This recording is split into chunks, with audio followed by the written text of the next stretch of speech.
Hello, my name is Andy Schweitzer. I'm here to do a quick little video on how to measure stuff using different tools. Now, we've been in lab before, or you've been in lab before, and whenever you use a measuring device, how accurate that measurement is determined by the actual tool itself. So, first big point here is a measurement is only as good as the tool used to measure it. We can measure volume with a wooden bucket or a dump truck or some very unique device that measures very accurately. And of course I use the word accurately and we'll define that in a moment, but a very good quality measurement. Now when you look at a number, let's say I'm measuring dirt, you would write down, let's say 5 point some decimals. The number continues. Right? It's just a matter of how far your tool can see down that line. All right.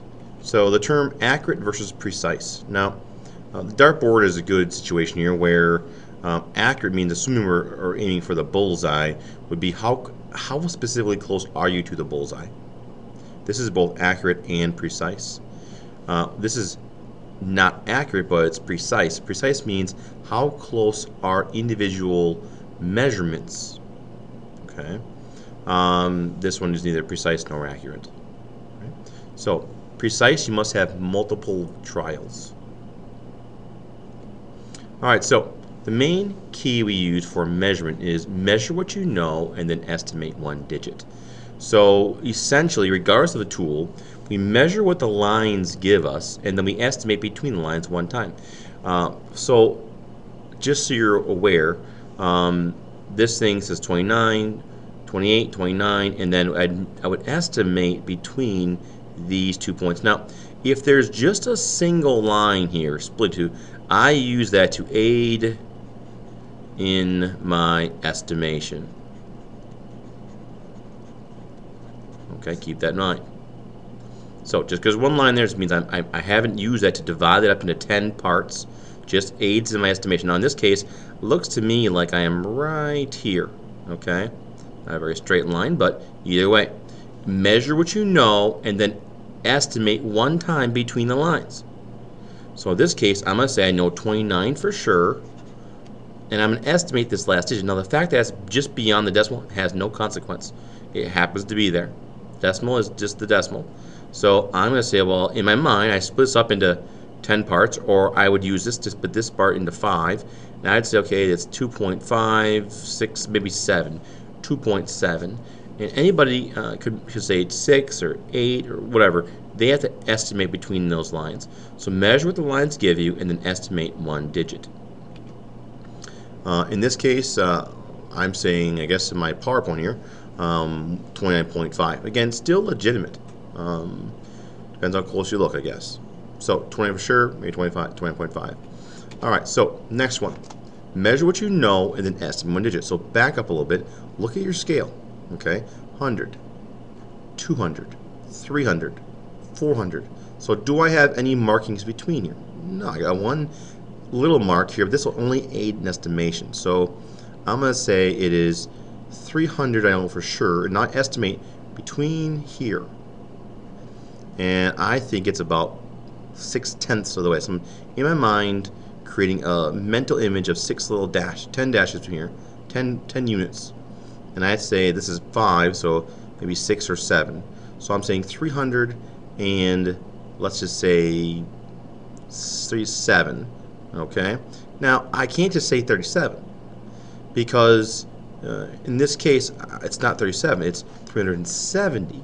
Now, decimal. Now, in this case, the 3 is known for sure, and based off of information, okay, of the between line, my brain, using my eyes and estimating between, I'm using credible data to create that number. So that number is good too.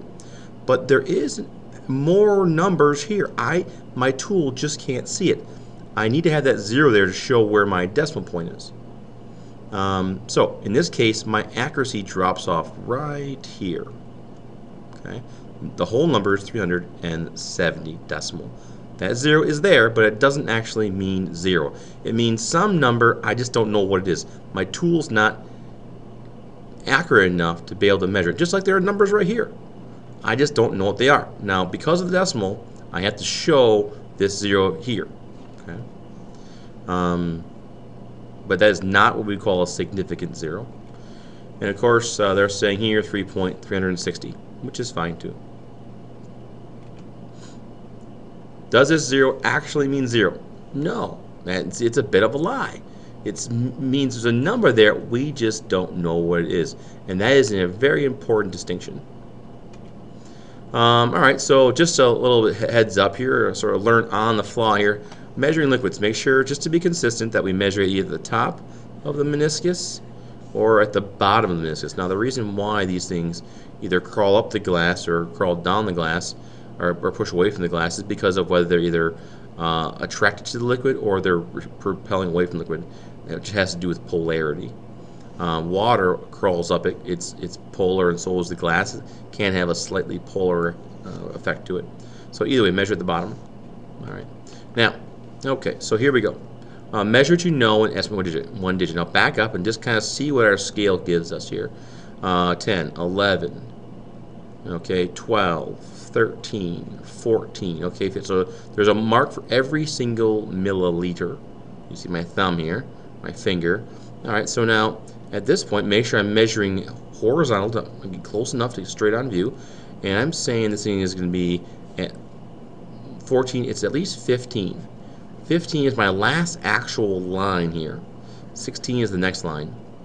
This line's only aided in estimation.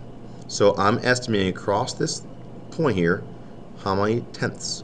And I'm going to say either 15, someone else even say 15.0, so close, or 15.1. Okay, 15.0 or 15.1. Now you might say, well, why? Well, can I just put 15 nothing? The answer is no. That, by having nothing here means you don't know what it is. You do know what it is. In your estimation, you're saying it's 0. And 0 is much different than nothing. This is the correct measurement for this tool. This is the correct measurement for this tool. This tool always has what we call significant digits. It measures always to the 10th spot. And I backed up here. All right, it measures to the 10th spot, and it always measures to the 10th spot if you're using it correctly. So, again, my answer says 15.1. Okay. All right, so a little practice here. Again, back up, 20, 30, 40, 50, 60. So in this case, each line's measuring the, well, I guess what we call the hundreds place. Okay. Or tens place. That'd be hundreds. Okay, so either way, between 50 and 60 is somewhere between these two marks.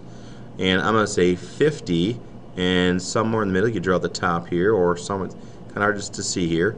I'm going to say, estimating wise, 55. And then decimal. Okay. On my PowerPoint I made originally, I said 53. Okay, both of those are legitimate.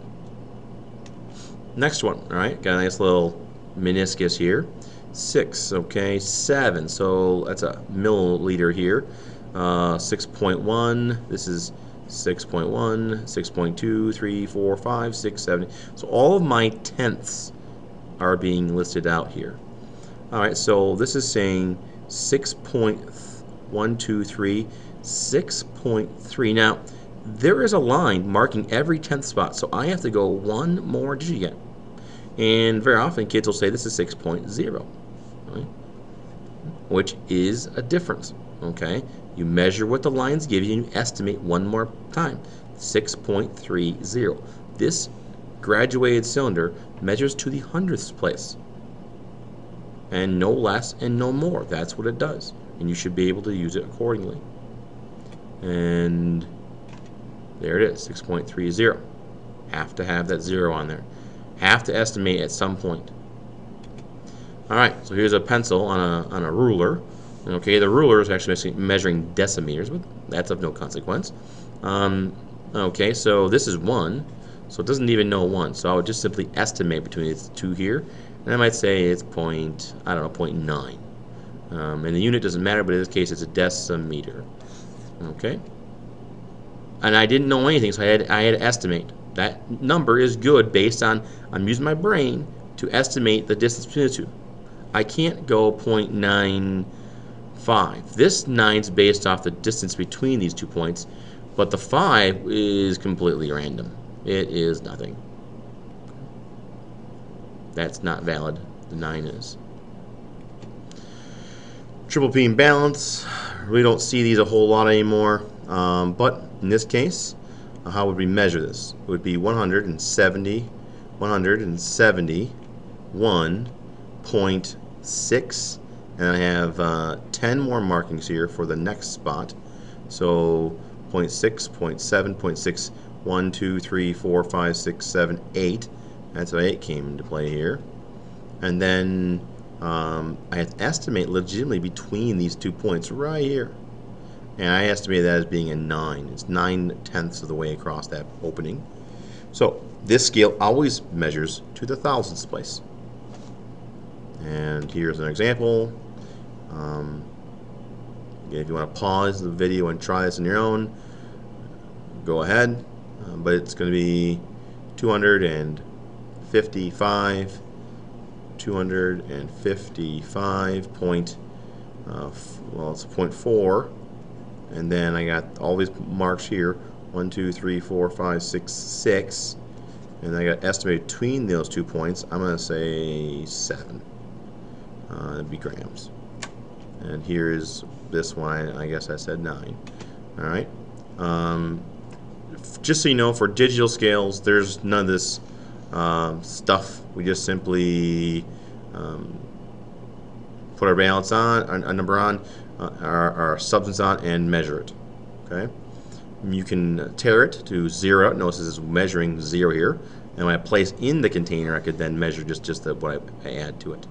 But also be careful not to place any extra weight on those things. They're about $1,000 and very difficult to fix. So no extra added weight on these things. And that is pretty much it.